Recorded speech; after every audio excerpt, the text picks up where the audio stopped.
បាទជំរាបសួរពុកម៉ែបងប្អូនទាំងគ្នាបាទនេះជាសកម្មភាពក្រុមជាងដៃខ្ញុំកំពុងតែដំឡើងដំបូលឃ្លាំងជូនបងប្រុសនៅខាងផ្លូវជាតិលេខ1បាទទៅខាងព្រៃវែងផងដែរបាទ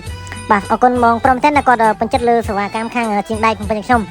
បាទមកថាការងារតូចការងារធំបាទសម្រាប់តម្លៃដំបូលអាចពិភាក្សាប្រឹក្សាយោបល់តាមលេខ Telegram នៅលើវីដេអូហ្នឹង2000ផងដែរអាចសាកសួរតម្លៃបានបាទអត់អីទេអាចឆាតសួរតម្លៃបានក្នុង Telegram ឬឆាតសួរចូល Page តែថាឆាតចូល Page ក្រុមការងារខ្ញុំអត់សូវបានឆែកមើលអញ្ចឹងបាទសម្រាប់ពុកម៉ែបងប្អូនទាំងគ្នាបើមានតម្រូវការផ្សេងៗចង់សាងសង់ផ្ទះមិនថាដំបូលផ្ទះល្វែងឬក៏តសញ្ញាមុខផ្ទះឬក៏តសញ្ញាផ្ទះបាយបាទក្រុមការងារខ្ញុំមានទទួលធ្វើទាំងអស់ផងដែរមកថាការងារផ្នែកដែកផ្នែកសំណង់ផ្នែកទឹកផ្នែកភ្លើងបាទក្រុមការងារខ្ញុំមានទទួលជូនមួយសេតតែហ្មងបាទខ្ញុំទៅក្រុមការងារខ្ញុំមានជំនាញខ្ញុំទៅមិនថាអ៊ូតអាងថាក្រុមការងារខ្ញុំទទួលបានច្រើនថាការងារថាខ្លាចទទួលច្រើនទៅការងារច្បាស់អត់អីទេខ្ញុំទៅផ្នែកនីមួយៗខ្ញុំដាក់ជូនមួយសេតមកថាផ្នែកទឹកខ្ញុំដាក់ទឹកផ្នែកភ្លើងដាក់ភ្លើងជូនតែជូនគ្រូគ្នាអញ្ចឹងពុកម៉ែបងប្អូនគ្នាអាចសាកសួរតម្លៃបានតាមលេខនៅលើវីដេអូហ្នឹង2000ហ្នឹងផងដែរបាទសូមអរគុណសម្រាប់ពុកម៉ែបងប្អូនគ្នាដែលតាមដានវីដេអូយើងខ្ញុំផងដែរបាទ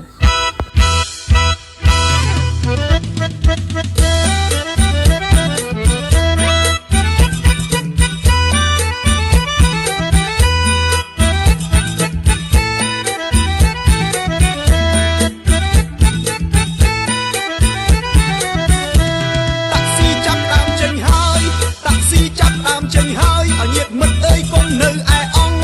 នំប៉័ងនំប៉ាវនំទាយើងនាំគ្នាទិញផ្ញើបងប្អូនរភើបចិត្តផងបងចូលឆ្នាំថ្មីទាំងប្រុសទាំងស្រីសប្បាយបានជុំគ្នាទាំងប្រុសទាំងស្រីសប្បាយបានជុំគ្នា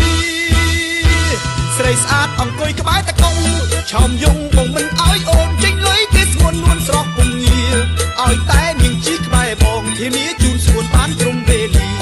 តាក់ស៊ីបងនេះមិនរៀសុវត្ថិភាពគឺជាចំបងស្វាគមន៍ញាតិមិត្តអូនបងមួយឆ្នាំមានម្ដងមិនឡើងថ្លៃទេណាមួយឆ្នាំមានម្ដងមិនឡើងថ្លៃទេចាប់ដើមចេញហើយតាក់ស៊ីចាប់ដើមចេញហើយឲ្យញាតិមិត្តអើយកុំនៅឯអង្គនំប៉័ងនំប៉ាវនំទាយើងនាំគ្នាទិញផ្ញើបងប្អូនរភើបចិត្តផងបងចូលឆ្នាំថ្មីទាំងប្រុសទាំងស្រីសប្បាយបានជុំគ្នាទាំងប្រុសទាំងស្រីសប្បាយបានជុំ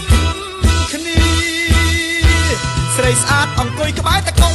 ឆោមយងបងមិនឲ្យអូនចេញលុយគេស្ងួននួនស្រស់ពុំងាឲ្យតែ